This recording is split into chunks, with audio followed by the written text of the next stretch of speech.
I am Dr. Khokon Kumar Dutta. I have a Christian name, Dr. David Broom. I am currently working as assistant professor in the Department of Biochemistry and Molecular Biology in Bangabandhu Sheikh Mujibur Rahman Science and Technology University in Gopalganj, Bangladesh.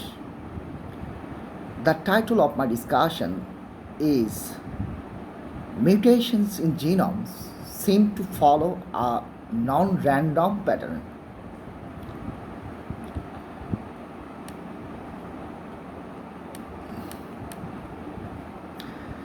The causes of diseases in humans include a diverse type of etiologies. Some of them are spread in our surrounding environments. Others originates inside our body.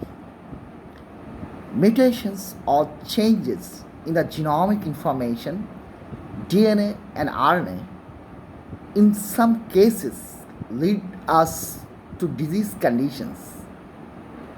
It is widely thought that genetic factors are responsible and involved with most of the human diseases. But some scientists like to think in a little bit different way, where extra genetic factors are also the causatives of many human diseases. There are many ways and mechanisms that cause mutations or changes in the genes and genomic information. Free radicals that are generated inside our body in different ways are the leading factors for introducing mutations in the genes or genomes directly and indirectly. Free radicals can be of different types, like oxygen based free radicals, nitrogen based free radicals, and others. Free radicals are generated at different sites and locations inside the living cells. But mitochondria are considered as the major contributor of free radical production inside the cells. Free radicals primarily produced in any location inside the cells usually induce the production of more free radicals, even of different types, in a chain like or cascade manner subsequently.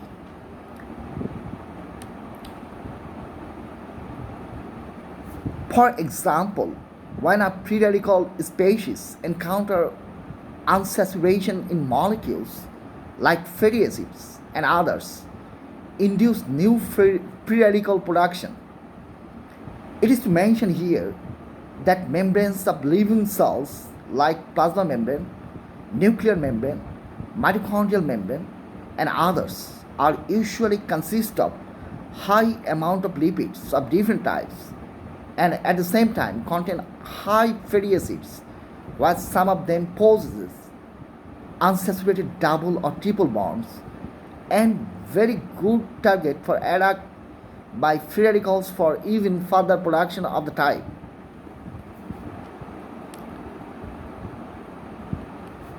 The half-life of free radicals vary greatly.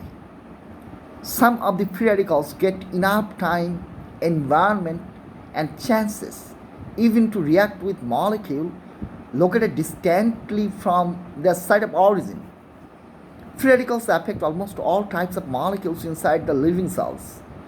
Free radicals and free radical like molecules can reach the genomic DNA inside the nucleus and mitochondria and reacts with them, which usually introduce changes or mutations when they are replicated during divisions.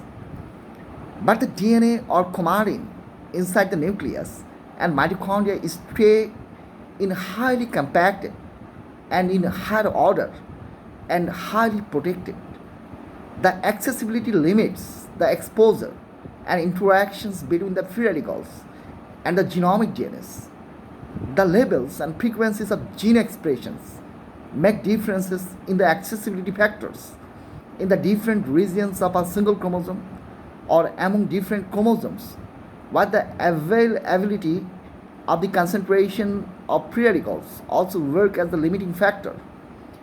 The distance of a chromosome from the site of origin of free radicals, like nuclear membrane and plasma membrane, also make differences among different chromosomes, with the number of incidences of the interactions and subsequent mutations. There also exist different other factors that make differences with different chromosomes without variations. Shinya Akatsuka, Kantin Aung, and Khokon Kumar Dutta et al.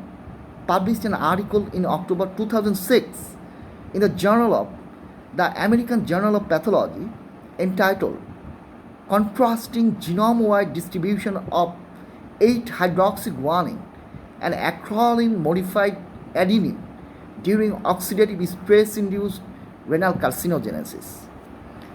This was the first time attempt internationally to check the differences in vulnerability of different genes in the whole genome to free radicals.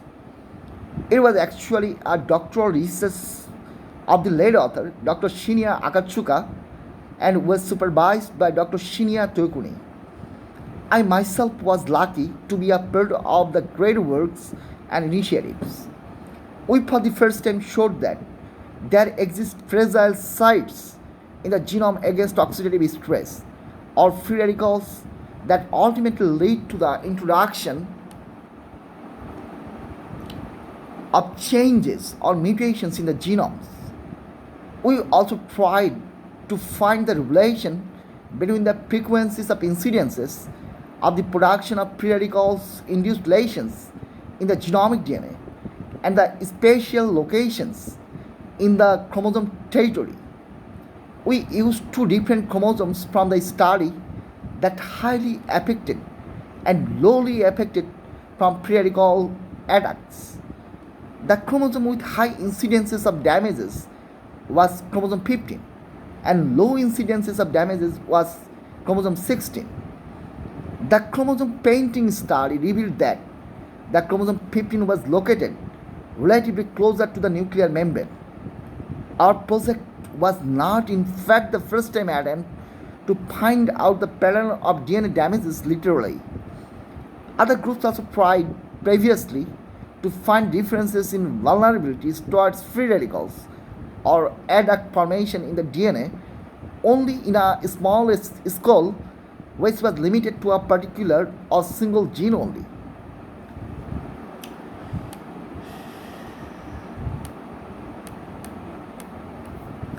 Minako Yoshihara et al. Published an article in December 2014 in the Journal of DNA Research entitled Genome-wide profiling of 8-oxoguanine reveals its association with spatial positioning in nucleus. They reported an association between the generation of DNA lesions or adducts like 8-oxoguanine and the pairs of the chromosomes localized closer to the nuclear lamina or the nuclear lamina associated domains of chromosomes. This is not the sole way or mechanism of mutations in the genomic sequences. There are different other ways that help to introduce mutations in genome, from point mutations to large scale mutations that happen even with the number of chromosomes. It may be nice to address here one more issue.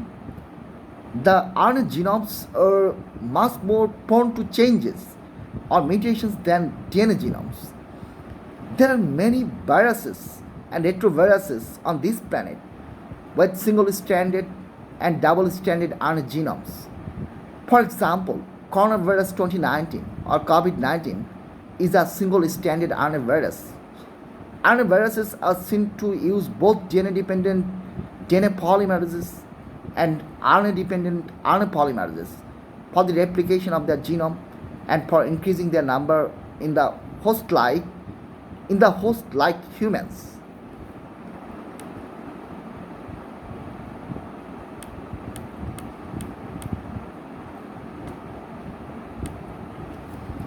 The fidelity of the replicating machineries for RNA viruses especially are of low quality that allows the introduction of mutations at a higher rates. The RNA viral genomes also do not correct the spontaneous changes that goes with cytosine and turn into uracil. One more thing may be interesting to include here in the discussions. Nobody usually try to welcome any potential danger in the life knowingly. Hosts like humans and human cells got equipped with diverse type of arsenals and arms with time to repel and eradicate potential dangers like pathogenic viruses and bacteria and others.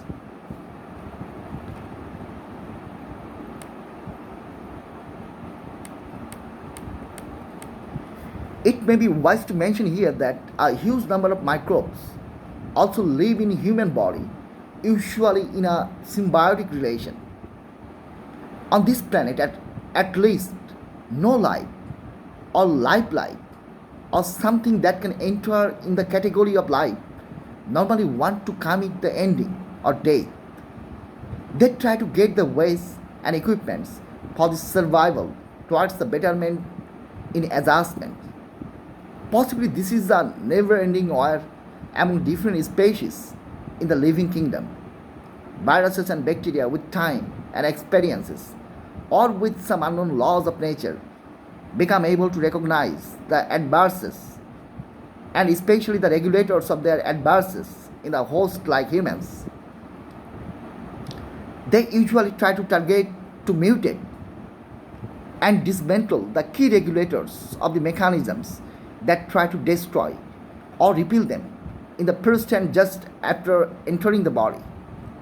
Some are of the genes are always or frequently targeted by the viral particles inside the human body or cells. Human cells of both immune and non-immune types frequently use free radicals as one of their weapons against the viruses, bacteria, and other harmful agents.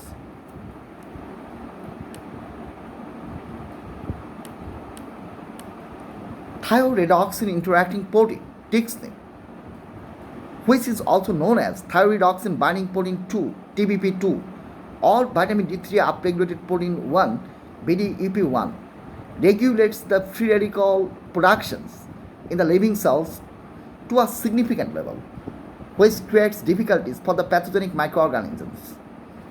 TXNIP is also a critical factor for the activation of inflammations that promote the inflammatory reactions against the viruses, bacteria, and others.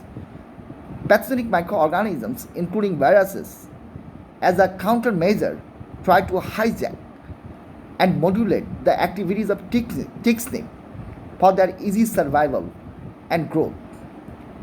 Hey Hu et al. Published an article in December 2019 in the Journal of Immunology entitled Brucella infection regulates thyroidoxin interacting protein expression to facilitate intracellular survival by reducing the production of nitric oxide and reactive oxygen species.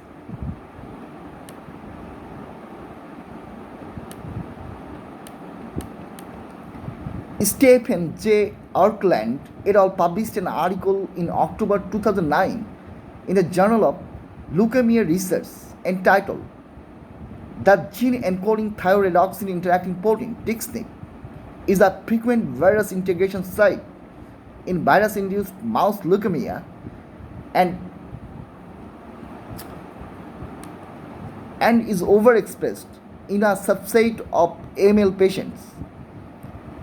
Lu Jin et al. Published an article in 2019 in the Journal of Infection and Immunity entitled Taurine Elevates Cystiosoma-Induced Liver Injury by Inhibiting TXNIP, NLRP3 Inflammation Signal Pathway and Pyroptosis. There are many other studies available today linking TXNIP and viral and bacterial infections. Finally, I would like to wish a happy, prosperous, and dignified life for myself and for you, everybody. Thank you so much.